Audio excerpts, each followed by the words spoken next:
नाश्ता लग गया है। मैं अभी नाश्ता नहीं करूंगा। और आप प्लीज आइंदा मेरे लिए ये तकलीफ ना कीजिएगा। मैं अपने कामकाज के लिए कोई मुलाजिम न लूंगा। जैसे आपकी मर्जी।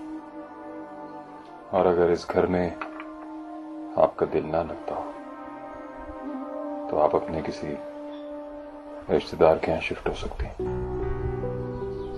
रिश्तेदार?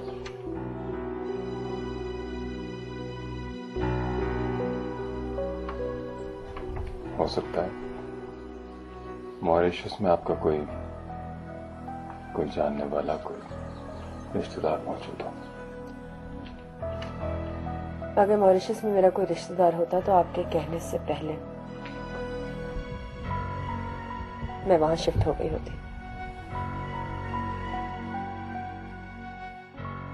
आपको यकीन है कि यहां आपका कोई रिश्तेदार मौजूद नहीं? जब मैंने आपसे निकाह किया था तभी मैंने अपने सारे रिश्ते तोड़ दिए थे।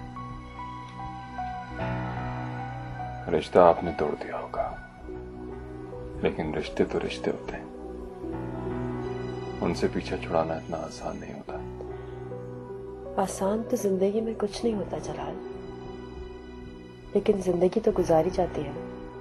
मजबूरी की जिंदगी कोई जिंदगी नहीं होती। इससे तो बेहतर मौत है।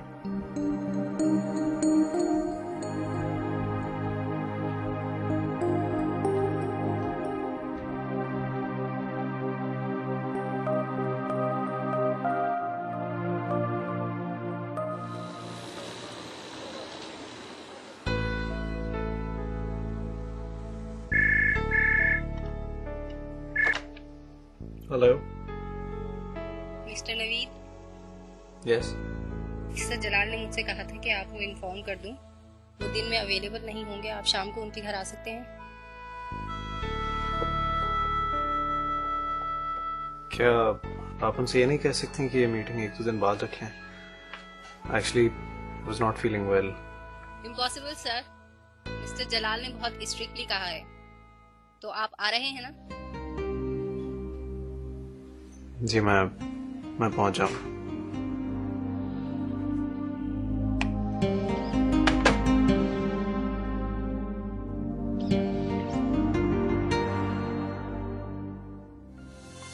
लगता है आपका दिल इस घर में अब लगने लगा है।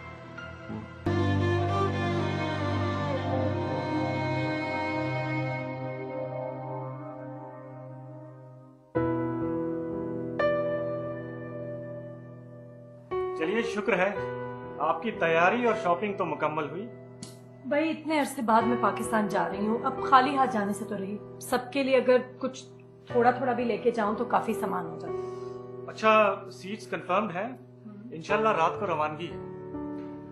वैसे पता है, रात के वाक़े से तो मैं काफी परेशान हो गई हूँ। पता नहीं जलाल का ये रवैया क्या रंग लाएगा। अगर बीवी को घर में अकेला छोड़कर लेट लेट ऑफिस में काम करेगा तो फिर कैसे निभेगी?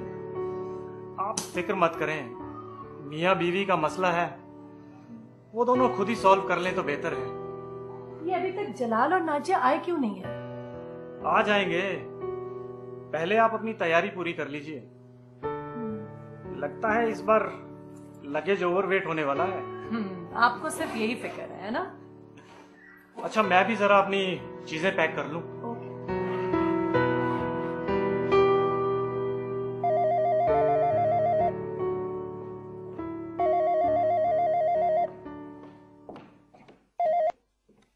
हेलो। हाँ भाई नाजिया, कहाँ हो? तुम लोगों को पता तो है कि आज हमारी रवानगी, अभी तक आए क्यों नहीं हो? आप ही, मैं बिल्कुल तैयार हूँ। बस जैसे ही जलाल आ जाएंगे उनके साथ आऊंगी।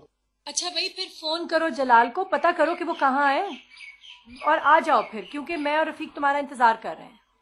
जी आप ही, हम लोग आ रहे हैं। ओके, फिर मैं वेट कर रही हूँ तुम्हारा। ओके, खुदा हाफिज। ओके, खुदा हाफिज।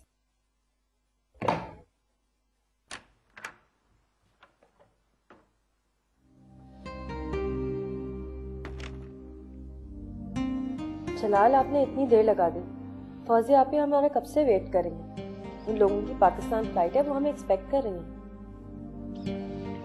आप मेरे ही साथ जाएंगे? जी जी हाँ। फौजिया के घर जाने के लिए आप इतनी तैयार हुई हैं? जाहिर है फौजिया आप ही के यहाँ जा रहे हैं तो वहीं के लिए तैयार हुई है। मुझे मालूम था कि आप घर पर ऐसे ही सजी संवरी मिलेंगे। आप कहना क्या चाहते हैं? लगता है आपका दिल इस घर में अब लगने लगा है। आपके चेहरे की रौनक भी वापस लौट आई है। मैं आपका मतलब नहीं समझी। मतलब तो मैं भी बहुत सी बातों का नहीं समझ सका था। जिंदगी से नजर चुरा कर जीना फरार का रास्ता है, और शायद यही फरार का रास्ता हमें बहुत सारे दुखों से निजात देता है, वरना इंसान तो शायद जिंदगी को समझते समझते ही खत्म हो जाए।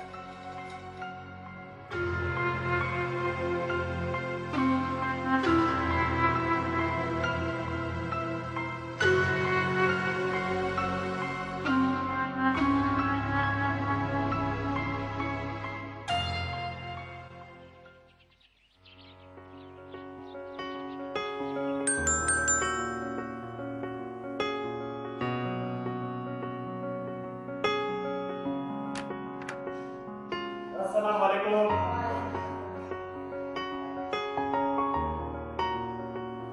अस्सलाम वालेकुम। अरे नाजिया, तुम खाली हाथ आ गई हो? तुमने कोई शॉपिंग नहीं की अपने घर वालों के लिए? मैंने तो कितने दिन पहले तुम्हें कह दिया था। जलाल, तुम ही नाजिया को कोई शॉपिंग करा देते।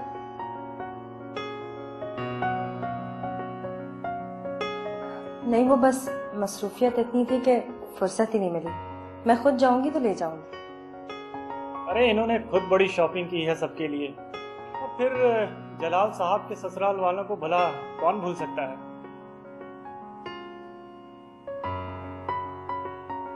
भाई जलाल जब इतना मसरूफ रहेगा तो फिर मुझे ही उसके ससुराल वालों का ख्याल रखना पड़ेगा ना।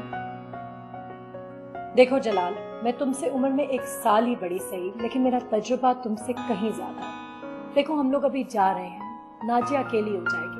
अगर तुम इसी तरह ऑफिस में देर देर तक रातों को काम करते रहोगे तो फजूल में टेंशन्स क्रिएट होंगी। जलाल, मुझे यकीन है कि तुम और नाजिया समझदारी का सबूत दोगे। अब तुम दोनों को एक दूसरे पर भरोसा करके जिंदगी के इस फैसले को कबूल कर लेना चाहिए।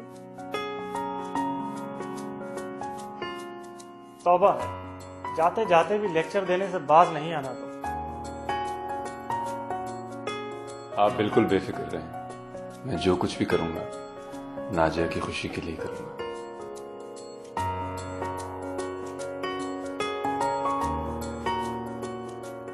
अच्छा नाजिया, तुमने अगर अपनी अम्मी के लिए कोई मैसेज देना है तो मुझे बता दो।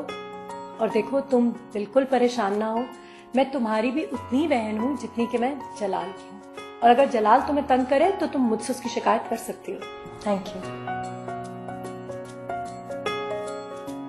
इतने दिन से आप जूम आई में गुफ्तगू कर रहे हैं। आप क्या कहना चाहते हैं? जो आपके दिल में है साफ साफ कहिए ना।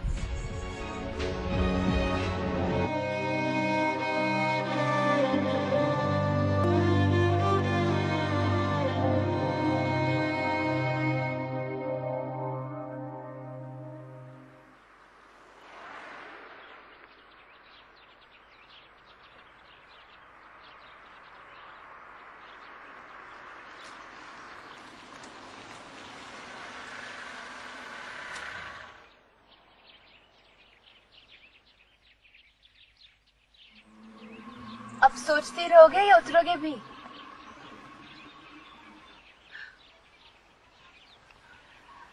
नवीद, तुम जलाल के घर अपने काम से जा रहे हो। भूल जाओ नाजिया को और उसके बिहेवियर को। तुम वहां नाजिया के ताल्लुक से नहीं जा रहे ना? क्या भूल जाओ? अपनी बेइज्जती भी भूल जाओ, उसका उसके घर से निकालना भी भूल जाओ।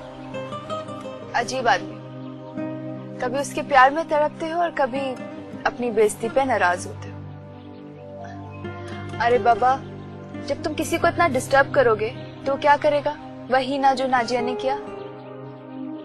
अच्छा चलो, नाउ जस्ट बी काम और जाओ। Thank you.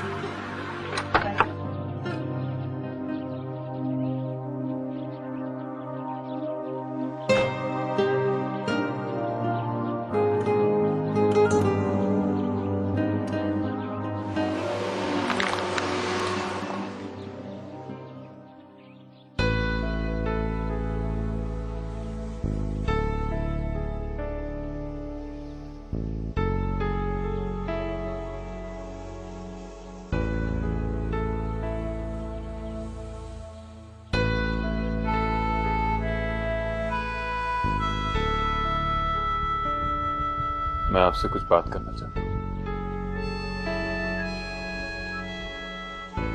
जो मैं करने जा रहा हूं, आप प्लीज ये मत समझिएगा कि मैं किसी किस्म की कुर्बानी दे रहा हूं। This time check is brought to you by 20 साल वाला मेरे लिए क्यों नहीं? केयर हनी लोशन, कुदरती खूबसूरती हर पल। बल्कि आपकी खुशी के लिए कुछ करना चाहता हूं। मेरी खुशी के लिए क्या करना चाहते हैं आप? वही बता रहा हूं। जिंदगी में बाज़ फैसले बहुत मुश्किल और सख्त होते हैं, और यकीनन ये फैसला भी इतना आसान नहीं है। मैंने आपकी खुशियों भरी जिंदगी का ख्वाब देखा है और उसके लिए रास्ता भी तलाश किया। जलाल, आप क्या पहेलियां बुझा रहे हैं? मुझे तो कुछ समझ नहीं आ रहा। इतने दिन से आप ज़ूम आईने गुफ्तगू कर रहे हैं। आप क्या कहना चाहते हैं? जो आपके दिल में है साफ साफ कहिए ना। मैं आपको तलाक दे रहा हूं ताकि आपकी शादी आपके कजन नवीद से करा सकूं।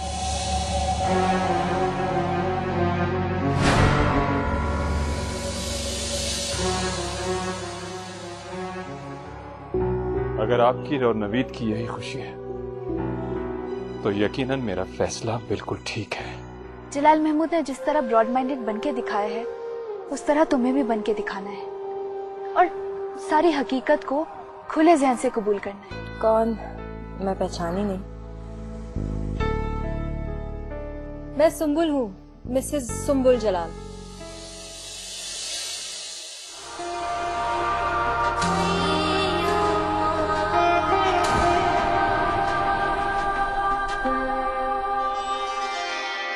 इतना क्यों याद आ रहे हो, दिए की तरह जला रहे हो, दिल कहीं बहलता नहीं, संभालूं कैसे संभलता नहीं।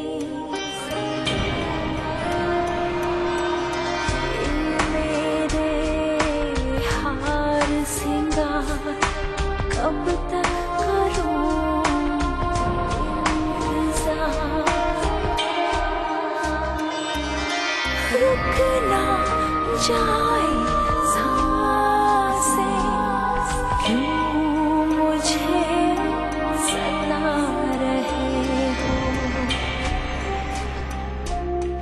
इतना क्यों याद आ रहे हो, दिए की तरह जला रहे हो।